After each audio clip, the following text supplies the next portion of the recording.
Hai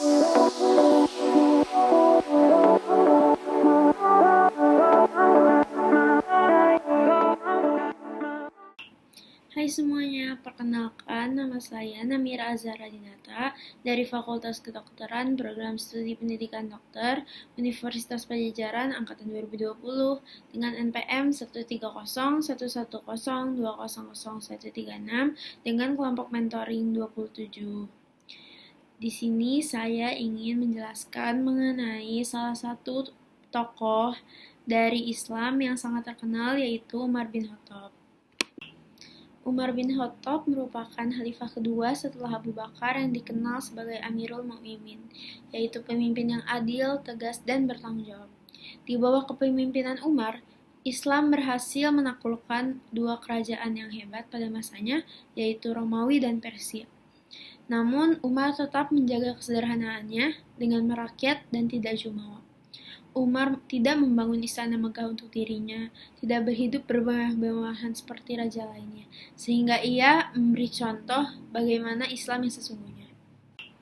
Beliau lahir pada tahun 583 Masehi. Umar berasal dari Bani Adi, yaitu suku Quraisy Makkah. Sebelum memeluk Islam, Umar bin Khattab berada dalam barisan Abu Jahal, yang sangat-sangat menentang dakwahnya Nabi Muhammad. Tubuhnya sangatlah kekar dan kuat yang membuatnya ditakuti oleh orang-orang saat itu. Suatu saat ketika Umar ingin membunuh Nabi Muhammad SAW, saat berjalan ke rumah tempat Rasulullah sering berkumpul dengan pengikutnya, Umar tiba-tiba diinformasikan bahwa adik perempuannya, Fatimah, dan suaminya sudah memeluk Islam. Umar pun murka dan bergegas menuju ke rumah Fatimah, di mana Fatimah dan suaminya sedang belajar Al-Quran kepada Habab. Umar pun menampar saudara perempuannya hingga berdarah. Namun ia pun merasa bersalah dan meminta saudara perempuannya untuk menunjukkan lembaran Al-Quran yang ia baca tadi. Umar pun membacanya dan langsung merasa tersentuh. Umar pun menemui Nabi Muhammad dan bersyahadat di depannya. Saat itu Umar berumur 39 tahun. Berbeda dengan yang lain, Umar tidak menyembunyikan keislamannya, namun Umar mengumumkan kepada masyarakat bahwa dirinya sudah menjadi seorang muslim. Ia meyakini bahwa Islam adalah benar dan kebenaran harus disampaikan. Saya pribadi sangatlah meneladani Umar bin Khattab. Beliau merupakan seorang pemimpin yang tidak kenal rasa takut dan selalu berbuat adil.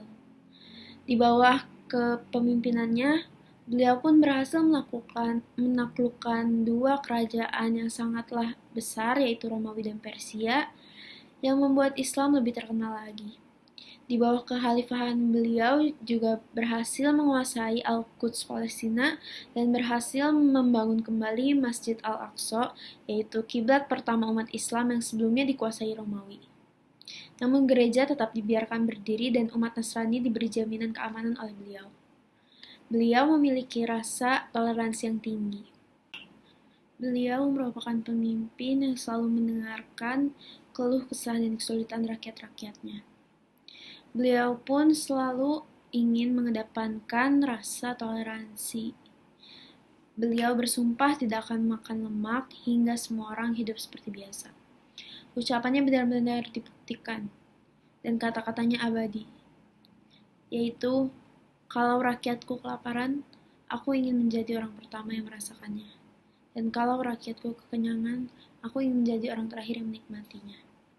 Dari kalimat tersebut, kita dapat menafsirkan bahwa beliau sangatlah peduli akan rakyatnya. Beliau ingin merasakan apa yang rakyatnya rasakan. Beliau juga memiliki rasa loyalitas yang sangat tinggi. Beliau loyal terhadap Allah, Rasulullah, dan agama Islam. Kecintaannya dapat dibuktikan karena beliau menginfakkan setengah harta beliau untuk dakwah Rasulullah. Dari beberapa alasan yang telah saya paparkan mengenai mengapa kita harus meneladani Umar bin Khattab, dapat disimpulkan ada 6 sifat yang harus kita teladani. Yang pertama adalah tegas, yang kedua adalah pemberani, yang ketiga adil, yang keempat loyal, yang kelima bertanggung jawab, dan yang terakhir adalah sederhana. Sebagai umat Islam, Kita harus selalu menerapkan berbagai sifat tersebut ke dalam kehidupan kita.